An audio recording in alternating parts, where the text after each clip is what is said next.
All right, live on both of them.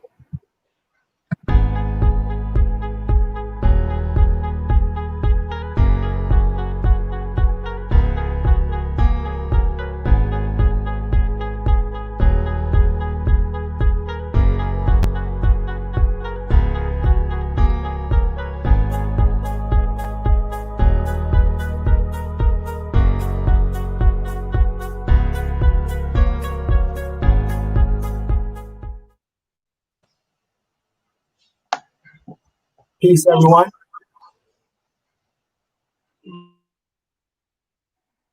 I'm Geechie Motivator. As you guys know, I have two esteemed.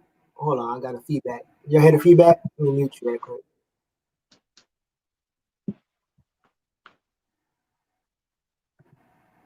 Okay, maybe that was my feedback. Okay, so everybody, I got two beautiful guests today. I'm gonna let both of them introduce themselves, and then we're gonna get right into the discussion about mental health in the Black community.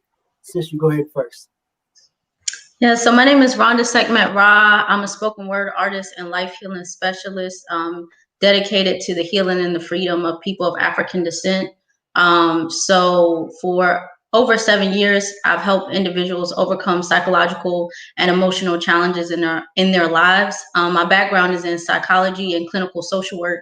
And about 5 years ago, I branched out to start my own healing practice, which is Lionheart Life Healing, in an effort to bring a form of healing that I felt was culturally competent and effective for people of African descent and for those who need the healing. Thank you. So I think the brother just dropped off for a second. Before he comes back or while he comes back, what's been something that you've learned, like your biggest lesson in this journey? Congratulations too, but what's been your biggest journey or biggest lesson during the journey of starting your own business in this field? In the business aspect, I think in terms of the business aspect, the biggest lesson I learned was taking time to learn from others who have done it before, instead of trying to do everything on my own, which is what I did when I initially started. Just took on a lot on my own. But the biggest lesson I learned was learning from other people, and receiving the guidance and wisdom of those who have already done it. Right. Appreciate it. All right, brother, go ahead and introduce yourself to the crew. Okay, can everybody hear me? All right, brilliant. Well, my connection's a bit unstable. So yeah, my name is Siraj Ola Tokunbo Rhonda Sekhmet-Ra. Here, live and direct from London, UK. I am founding member of the Man in the Mirror project, and I'm just here today to just share some knowledge and wisdom and connecting with my brothers and sisters, my African family in the United States. Thank you, brother. So you're watching this on YouTube or even the Geechie Motivated page, you can just hit the share button and invite some of your friends and family so we can have this dialogue about mental health. My first question to either and both of y'all: how does racism affect, and how has racism affect our mental health? And by our, I mean African people all over the globe. How do you feel racism has and is affecting our mental health? That's a loaded question. I mean, I think it's the number one mental health problem that we're facing as a people today. And we're talking about not only racism that exists today, but generational trauma that we never got the opportunity to heal from. We went through centuries of enslavement and oppression and faced some of the worst atrocities in human history, the worst traumas in human history. And we never had a collective healing effort to heal from that. We kind of just kept going. I think, we really survived, but we never healed. And now we're still dealing with ongoing trauma, not only that we're hearing about, but we're seeing on video. And racism impacts us in so many different ways. So that I can continue to talk about, but just seeing these traumas on video, in addition to all the various aspects and the systems of racism that are oppressing us, it is impacting our mental health in, I think, multiple ways and on multiple levels. Thank you. What you got, bro? Yeah. How you feeling? Well, yeah, I'm gonna further from that. So yes, pretty much what Sister Rhonda has mentioned, but also, you know, it affects us through institutionalized racism, you know, through systematically with what's going on now, whether that's through the prison pipeline, the school system, the job market. So it affects us there, and also through media in regards to the projections which we have been receiving for so many years. So that's another thing in regards to the psychological warfare which is played upon us, you know, with what we see in the media, through the magazines, especially to the more affecting those who live in the Western world, you know. So everything is, you know, whether it's institutionalized or just through the media. Right. So a lot of times I hear people misdiagnose, misanalyze why racism is happening. And sometimes people be like, well, why do they hate us? They have no reason to hate us. And like we hear all kind of things. My question is, how would you help people understand European culture and mentality, especially as it relates to their interaction with us? How would you go or begin to explain their ideology, mentality, and culture? Mm. That's another loaded question. But I think a simple way that I look at the situation is like a domestic violence situation.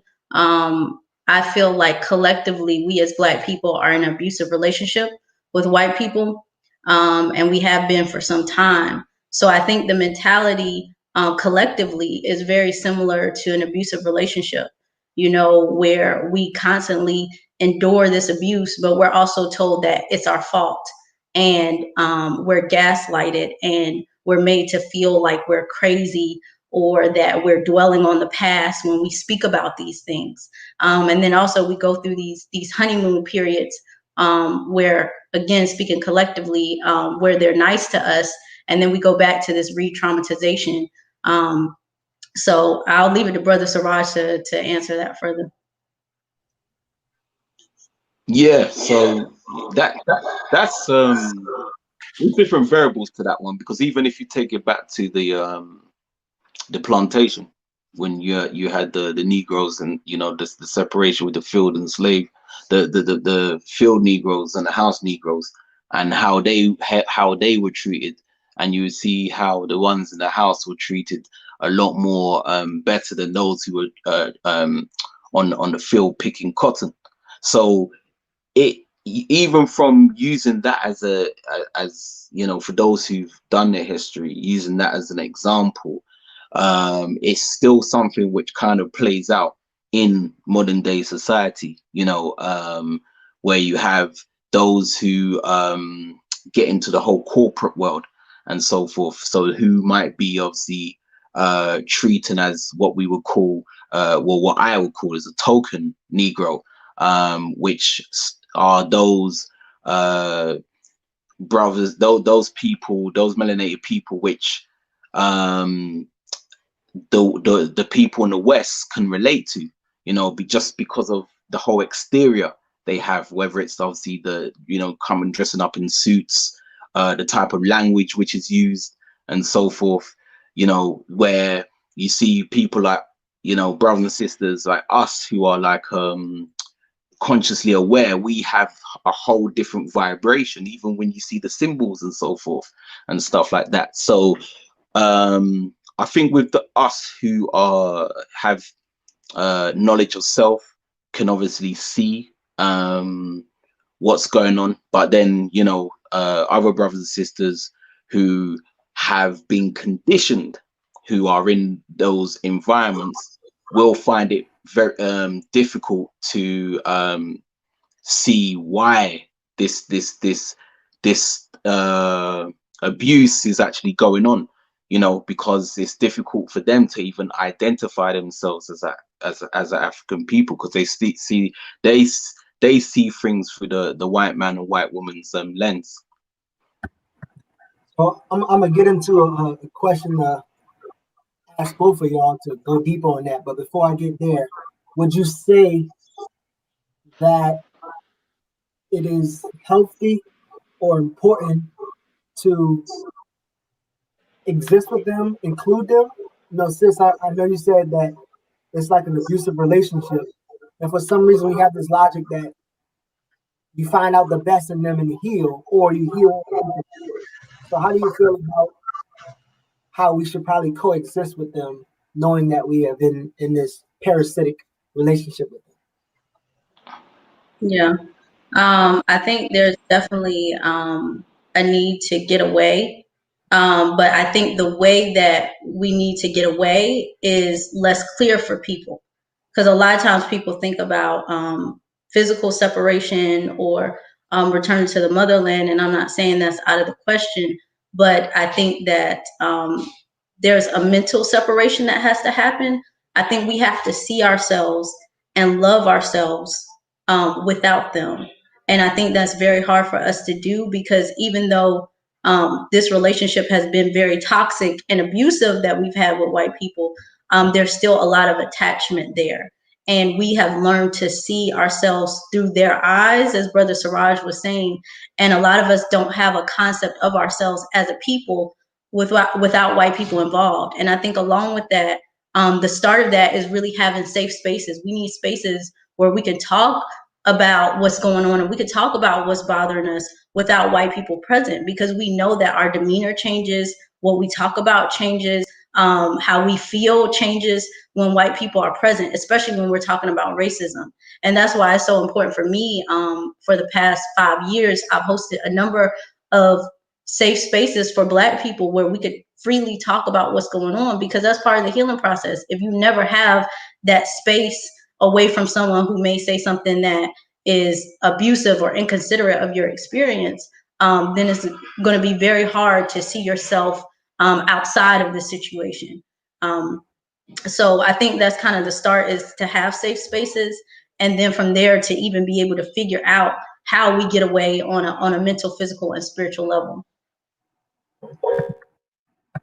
What you got, bro? Yeah.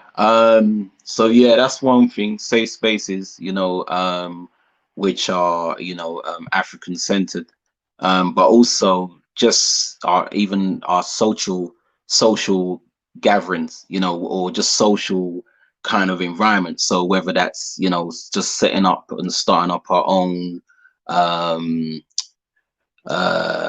spaces, such as whether it's the gymnasiums we're setting up, or the the restaurants and so forth, so where brothers and sisters can come and congregate with each other as well. And that is also something which here, especially in the UK, because obviously we're smaller geographically, so obviously the United Kingdom can fit into the state of Texas around about 5 times alone.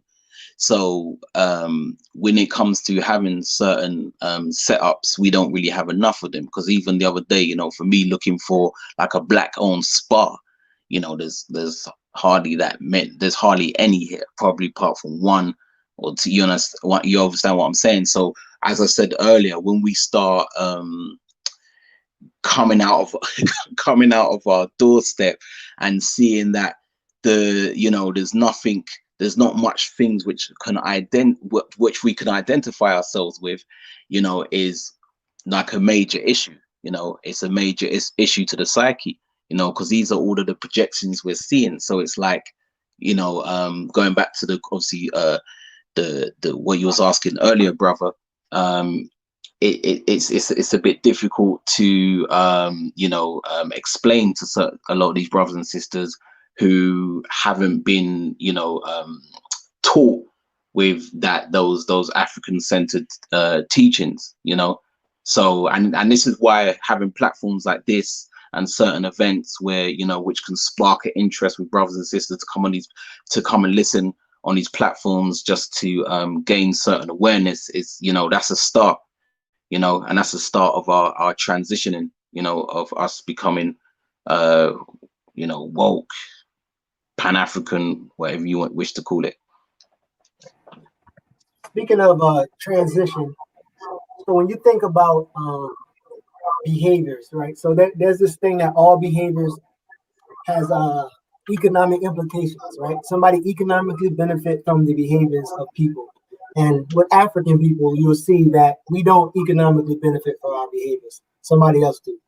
So when you think about African people having this non-ordinary state as a result of the Mayafa, right? How do you begin to explain that?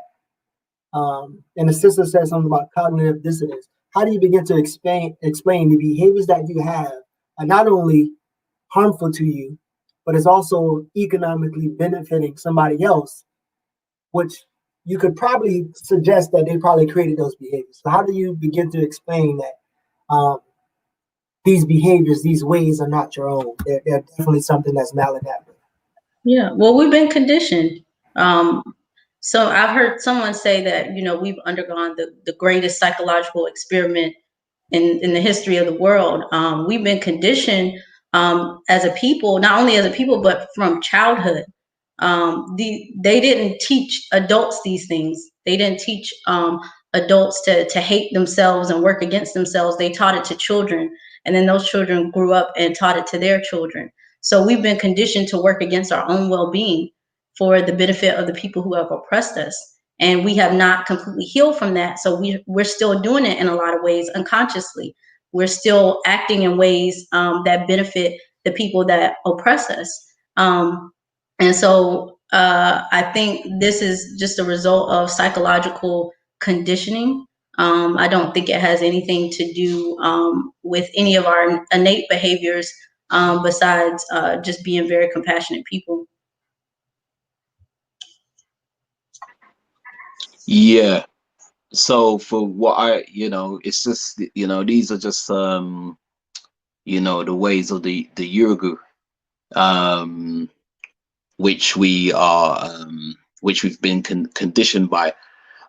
So, a lot of, it's just basically another cycle repeating itself. This is just slavery, upgraded version of slavery. So it's just repeat. It's just profit. It's just using, it, let's say exploitation. It's just exploiting everything we do, and everything about our culture. You understand where I'm coming from. So it's just like, whether it's the clothing, the food, the way we speak, and so forth. So this has been going on for so many decades, and it obviously gets worse, every decade what comes around, so what else could I say? I could go, as I said, I can go into I can come from so many different angles on that one. But so for everybody joining in, thank you for coming in. You're in YouTube or in Facebook. Hit the share link and dialogue with us about mental health, especially in the Black community, African community. A question: what would an African-centered perspective or ideology do for African people and their mental health? Right? We talk about Yurugu and their culture and their need to dominate the other. But what would an African-centered perspective or ideology do for our mental health? Decolonization, decolonizing the mind, body, and soul. And it helps decolonize by just stripping away the whole European thought process, and also for us to want to take just basically want to take charge of just looking around us in our environment and just incorporating just the whole African-centered life, African-centered way, whether it's us trying to learn a native tongue, whether it's from just buying from black-owned businesses and so forth, and just doing for self, just like Marcus Messiah Garvey taught us to be self-reliant, and also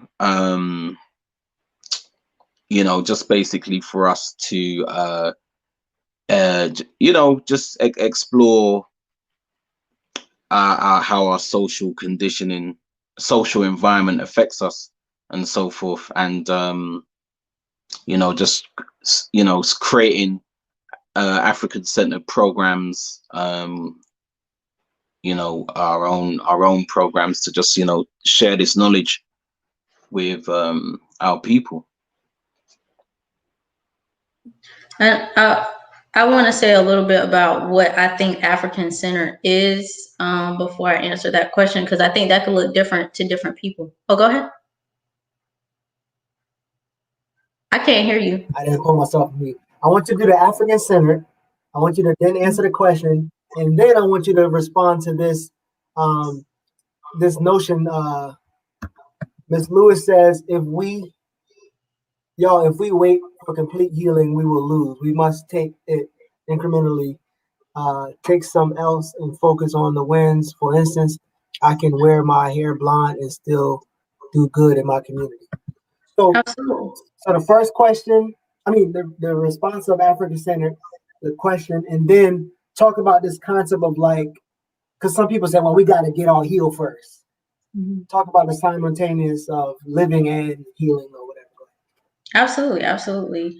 So for me, African Centered is a recognition of the connection between our spirituality, our culture, and really everything. It was never separated in African culture. All the disciplines, all the educational disciplines had a connection with that spiritual element, connecting and being interwoven in it all. So when I think of an African Centered perspective, is primarily spiritual, and also knowing our connection to nature, knowing our connection to everything around us, living in ma'at, living in balance, truth, justice, harmony. So that's what I think of as an African-centered perspective. And there's also healing is a part of that as well. We have many rituals and practices for healing. So I think in that notion of an African-centered perspective, I think that can greatly help us in terms of our mental health. And that's actually something that I aim to do in my practice, is to incorporate African-centered practices in my healing work, because I understand that that's connected. And I think that Western mental health has very much limited us in many ways. And I know this may build on some of the other questions we were talking about, but I think it's important for us to be able to also look outside of what we've been taught about mental health and see our healing in a holistic way. In response to the sister's question, I think some people get confused when I emphasize the need for healing. This idea that we're gonna heal from all of our trauma and then do the work is actually happening simultaneously. And one analogy I think about a lot is, when you're in the battlefield and you get wounded, you even a soldier would go and get his wounds healed so that he could go back and keep fighting. And this is something that I incorporate into my life. And I think another important part of healing, especially on the mental aspect, is it's going to be hard for us to see outside of this condition if we don't decolonize our mind. So if we know that we've been programmed and trained to serve our oppressor and serve our oppression, how do you think that you're going to get out of that without healing from that? How are you going to get out of that situation without counteracting some of those ideas? So when I'm talking about healing, that's what I'm talking about. And actually it's happening simultaneously, which is, it seems kind of counterproductive in some ways to some people. But as I said, I've been living it and I've been doing it myself. And it doesn't mean that we're not going to still get injured. Sometimes we get injured and heal just enough to fight some more. So that's my response to that. Appreciate it. Mm-hmm. So I was on this discussion earlier this week, and this brother decided to try to justify Jacob being shot in the back. And he was like, well, at what point would the force be necessary? And I don't know if I could have been a cop. This is a black man, by the way, who's saying this. I don't know, but if I was a cop, I probably would have shot him too, right? So you think about the desensitization of Black folks, right? Knowing that this brother was shot in the back, unnecessary, and then the next day a white man shoots people and walk with a gun with his hands up and nothing happens. But to normalize this violence towards us, for it to be visible all the time. Social media shows all kind of brutality, not only physical violence, but psychological violence. The propaganda of destruction of our family, normal bonds. When you think about all this assault, how do you even navigate that in the first place? So sorry, say that last thing. How would you what? How do you navigate all this access easy? It's like a smorgasbord of violence and propaganda that dehumanize us, desensitize us, helps us normalize maladaptive behaviors. Like we just have, it's like psychological war, landmines blowing up everywhere. How do you even navigate that reality? Right. That's a challenge. What that is I would say that, as Sister Rhonda says, a loaded question as well. It's just the whole method of, because obviously when you look at the history of how this, the police force started, they started like way back, when it was protecting or working with the slave owners. It's just the whole method is, a lot, instead of they're having a structure which is implemented in regards to helping them with their mental condition. Obviously their whole method, which is, just kill, because that's what it's about. But the problem is, a lot of our people are not educated on that, because as I said, we've been learning this whole Eurocentric system and adopting it. I use that word adopting it as our own, so everything which we see them do, we just agree with everything automatically a lot of the times, without trying to question it, but it's just up to those in our community who act as role models to give that support, because it's so, a lot of things are so challenging, because all this is systematic. Everything was set up this way, for our people to lose, to feel depressed because of obviously the oppression which is going on right now. So it is a challenging one, but once again, rites of passage is very necessary and imperative to be implemented as programs to show the younger generation about their identity, the spirituality, and just for them to, as Sister Rhonda said, for them to be connected, because it all interlinks. Yeah. I think in regards to what you were saying earlier about the brother who was defending the other brother being shot in the back, I think, this happens when we've been psychologically conditioned that a lot of times we defend our own oppression. And even if it's a situation, see, a lot of us see it kind of as something that's happening away from us. So we're seeing it as something that is not happening directly to us. But I see it, collectively speaking, that we're still defending our own oppression.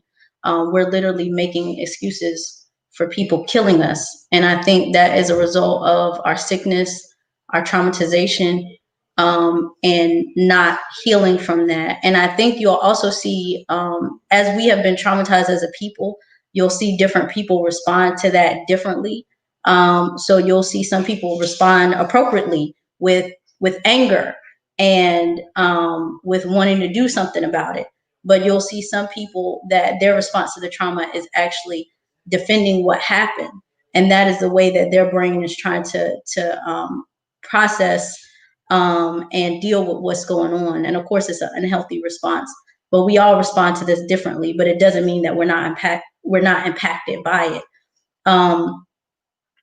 And I think that just in terms of also just the images that are projected, I think that that has a strong impact on us in so many ways. And I love what the one of the sisters was saying, just this breakdown of mental illusions for the Black community and realizing that we have more power than we realize.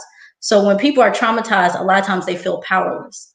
And that's why you will hear people respond in these ways that don't make any sense for people that actually have control over their destiny. But a lot of us don't realize that we have control over our destiny. And we don't think that there's anything that we could do about it. So when we feel like there's nothing we can do about it, then we are more likely to submit or to, again, kind of acquiesce the will of our oppressors just to survive. But that comes from not believing that there's anything that we could do and from being powerless. So that's all I'm going to say on that. Appreciate it.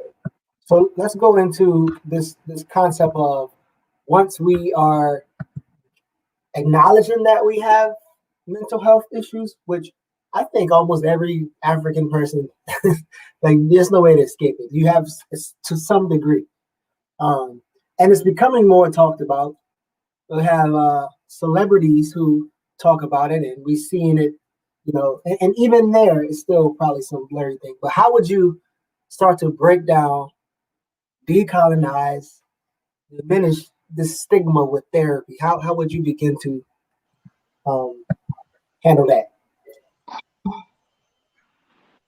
I think starting by realizing that we all need it.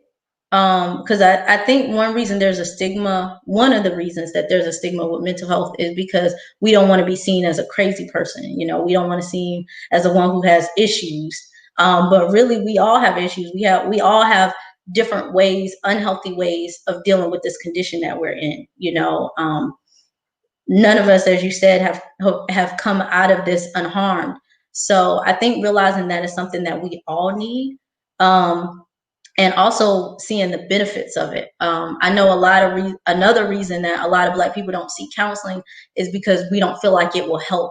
And so I can tell you from experience and from working with other people, it does help. Now, you do have to be mindful of what type of counselor you're seeing. That's another factor. But if you go to a good counselor, you're going to get results, especially if it's something that you've never done before. So I think that we also have to realize that it works, and also realize a lot of Black people have mistrust in the mental health system for a reason. There's things that have been done to us in the health system and the mental health system that to harm us. So there's a reason that we're not trusting of it. So I think we need safe spaces to go. We need safe counselors to go to. We need to realize that there's other forms of healing as well outside of counseling. And realizing that it's something that we all need. And I try to talk about healing every chance I can and share my own experience as well, because it's really something that we all need and something that is really beautiful once you do it. So, bro, let's role play a little bit. If I was to tell you, man, you soft, man, you just can't handle your own responsibility and your challenges. I mean, you're pretty weak. If I told you that, somebody told you that, somebody important to you, how would you respond to that? You can respond to me one after this. Go ahead.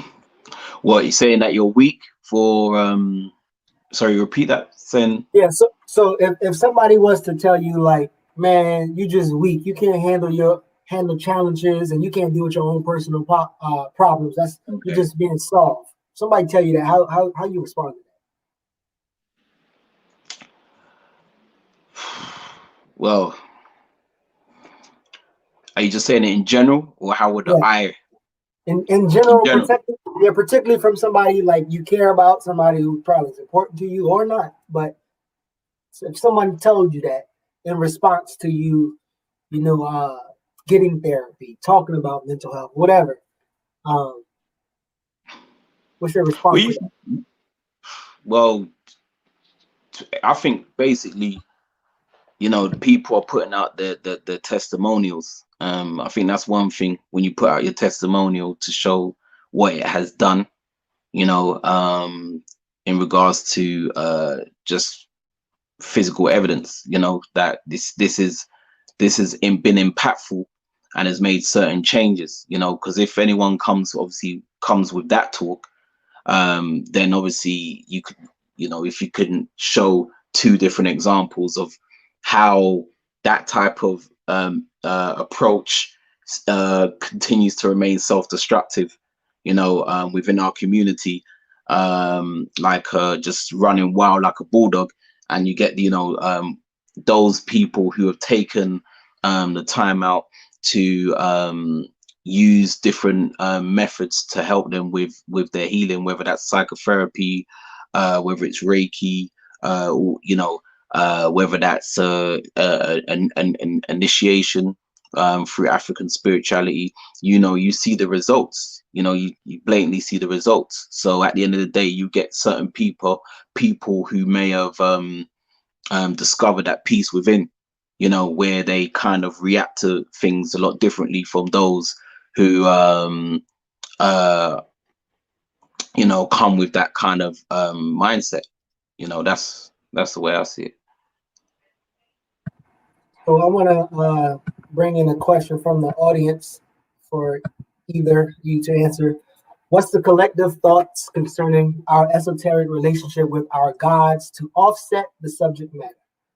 You don't have to answer the collective, or you can just your thought. But if you have an answer for the collective thought concerning our esoteric relationship with our gods to offset this particular subject matter. I'm hoping I'm understanding the question correctly. But I think in regards to our gods, our African gods, the Neter, the Neteru, the Orishas, I think that it's important for us to realize our connection to it. And I think what the problem that many of us have is that we are still interpreting African spiritual concepts with a Eurocentric mindset. And so a lot of times we see these as deities to be worshipped, but it's actually principles to embody. So I think that our work in healing and mental health and just living to our higher standard is embodying those principles, embodying those aspects of nature, and realizing that we are not separate from God, that we are a part of God.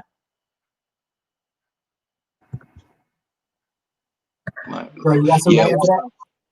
So yeah, also basically a lot of there's still a lot of people still caught up on the this whole Europeanized religions and so forth. So they say anything outside of that which has been demonized, where they look at that as this is the devil's work or whatever, and a lot of people are still stuck on using the religions which was given to them as a way out, and still have not done the internal work to obviously help heal. So as the brother from obviously just adding to obviously the brother's question, yeah, it's just important for us to incorporate that, incorporate that into our lifestyle, rather than looking to religion, these European religions, as a way out, to hide behind the trauma. So one of the things that I want to kind of get into in terms of like the language around before I say that, so there's times that we are like, oh man, so and so crazy, or this is happening, and like, and black people do this and whatever. And any sensible person who understands the context of the Ma'afa said that that's justifiable. That's rightly so. Like, you deserve to be crazy, or you deserve to have these things. How do you begin to like develop a language to increase our courage in speaking about getting help or speaking about mental health? Like, what's the rules around creating languages that enables that empowerment, encouragement? Yeah. Hmm. That's a good question. I'm not exactly sure of the language. I'm thinking more, I kind of think more in terms of how we talk about it, how we talk about our healing. So I think in terms of, kind of the example you just gave, of calling someone crazy, I think, the way that we use that, I think we need to be more mindful of how we use it, and realize that a lot of what we're doing is a response to trauma. It's not something innately wrong with us. And I think that's the problem. We kind of feel like this is something that just, you were born with, or that you just made the wrong decisions and ended up having, these mental health issues. And that's not the case. There are things that happen before and after we were born that impact our mental health. So I think just seeing everything in context helps. I'm not exactly sure of the language, but I think seeing our situation in context of what is actually happening to us. Um, and I think it also can give us some relief.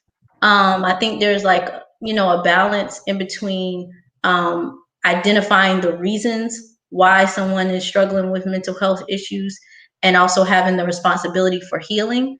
But I think that there's a relief that comes when you learn why you're struggling and why you've been suffering from depression for this long, or why you've been dealing with anxiety. There's a relief that comes when you finally realize why, and then comes the responsibility to start the healing process. I think that's beautiful. I've heard that language adjustment before. Instead of what's wrong with them, ask what happened to them. So, bro, when you think about language and you think about increasing courage um, around this topic, and I know you speak around the globe just as well as the sister. What are some languages? What are some things that you do to increase that? Languages. I've first and foremost, it's about really getting our brothers and sisters to identify the root cause, and also letting them know that they're not in this alone, also for our brothers and sisters really to be just to be educated on about the root cause of our intergenerational trauma, and letting them know that there's another way, where we can obviously offer some safe spaces for our people to just get educated, and also give them the necessary resources needed in order to support them through their transitioning in their healing process. So I just think, when we, stay on the path of trying to uplift our brothers and sisters, rather than always putting them down, that's just something which, we just need to continue, because it's easy to jump on the bandwagon of putting our brothers and sisters down who are in pain. But if we just stick to that positivity, and just let them know, look, there's another way, rather than the counseling, which is out there from a Eurocentric standpoint, then we can move forward. Then we can start moving forward. All right. So if you're watching from YouTube or whatever you're watching, please share the video. We're gonna wrap up in about 15 minutes. We got one more question, and then we'll open it up for more questions from the community. So, brother, forgive me, I didn't do my research in London, but I know in America, about 4% of our therapists are African American, and I would say probably less are African centered. So, for both of you, what are some resources, advice, and alternative? Right? Because I know you mentioned about talking to people and our mistrust with the healthcare system, but knowing that that number is so small, and then knowing that even that number not going to get you some African centered people, advice, resources, and alternatives from y'all perspective. Yeah, I actually think, and I hope I'm not wrong, but I think this is actually the best time since we've been in this country for mental health, for Black mental health. The number of initiatives that I've been seeing popping up, of course, we need more, but I've been seeing a lot of initiatives pop up in order to connect Black people with Black counselors. There's an entire website that I always use as a reference, therapyforblackgirls.com, and there's also one there therapyforblackmen.com, I believe is the website name. So there's websites where you could go to find a Black therapist. So you could go directly to there. And I want to also emphasize that outside of counseling, there's other resources as well. And even if you go to a regular directory, I want to mention this as well. Like if you go to psychologytoday.org, you can actually filter for African American therapists as well. And of course, you do also have to kind of vet who you're seeing. And I want to encourage anyone, when you're getting ready to see a counselor, feel free to ask certain questions, to ask, are you comfortable talking about racism? How do you feel about racism in this country? If that's something that's important to you in your healing process, feel free to ask those type of questions so you can make sure that you're matched up with someone who fits your needs. When I sought a counselor recently, I've been to 3 different ones. My first counselor was actually white. And this last time I went to counseling, I knew I could not see a white person because I'm in a completely different mind state than I was before. And it's very important for me to also be able to talk about my unique experience as a Black woman. So when I found my counselor, I made sure that I found a Black woman, and I also looked to see what her understanding of racism was and how she felt about that. Feel free to ask those questions and do your research on who you're going to see. And I also want to emphasize that there's other forms of healing outside of counseling.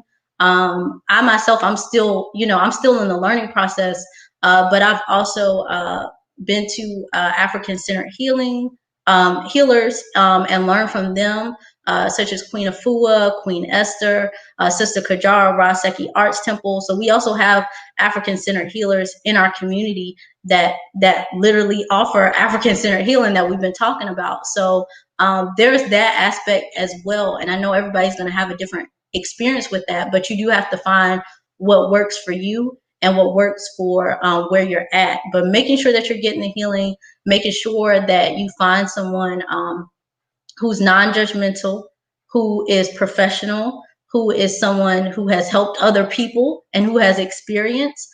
Because unfortunately, we do have some counselors and healers, not many, but that don't have the best interests of the people that they serve in mind. So you do have to do some vetting in that process as well. But they're out there. And I'm actually currently working. I can't say too much about it because it's not complete yet, but I'm actually working on some initiatives in order to better connect our people with African-centered healers. Cool, thank you. What you got, bro? How would you advise these people to navigate, knowing that only 4% in America therapists are African American? UK, I assume that is the same number or lower, and then even lower numbers are African centered. So, how did you advise people with some alternatives? I would basically advise people to kind of just use Google as your oyster. So there are like brother and sister circles out there. Obviously, myself and Rona, we've got like, obviously I know Rona is saying she's still in the process of you know, her platform, and it's the same thing with myself. I know Sister Rona's got the Lion Heart Healing